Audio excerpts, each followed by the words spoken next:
This is my dog Bowie, and he was barking. So I thought, why don't we just bring him in? Today's story goes back 2 weeks to the story that Stan brought us. The story of Jacob, who wanted to be like his brother and then had to discover on his own that he has his own gifts and talents and personality, and it matters to the world. And he needed to dig a little bit more into that. And he has a wrestling match with an angel, and then he meets his brother and they reconcile. And we're going to rewind even before that to a part of the story where Jacob wronged his brother Esau. Esau's the firstborn. Esau's set to get this blessing, which brings a lot of privileges and property. And Jacob doesn't like that Esau's going to get all of this, and so he takes it.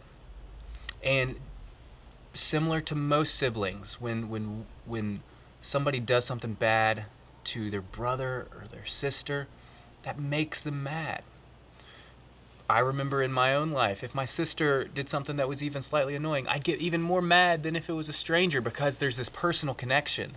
This is somebody you love and you trust and that you grow up with, and so when they wrong you, it hits even deeper.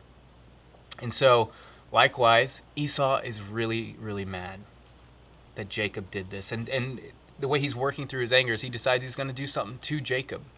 And his mom finds out about this and says, Jacob, you got to get out of here. Esau's really, really mad.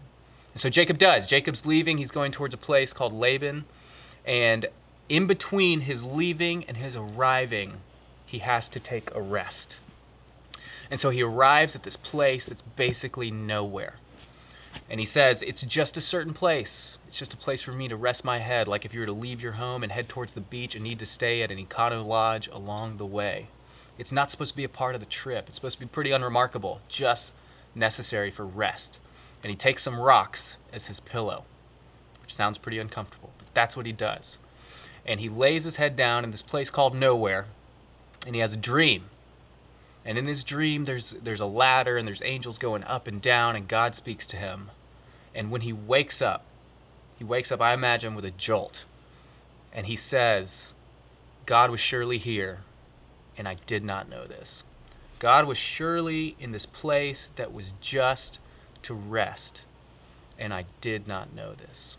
So he takes some rocks, maybe even the ones that he rested his head on, and he makes them into what the Bible calls an Ebenezer, as a place, some structure to look at and remember what has happened there. And he calls the place Bethel, which means the house of God. It reminded me that even in the in-between times, so in between leaving the house and getting to the beach, in between this vaccine that is rolled out and having gotten the vaccine, in between these in-between times are still times of goodness. There's still times that we can practice kindness and care, and there's still times that God is with us.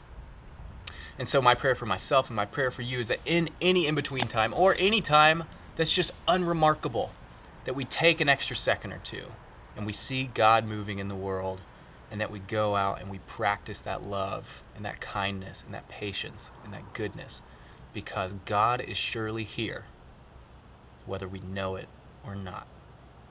Be well. Bo, you want to say something? Come on.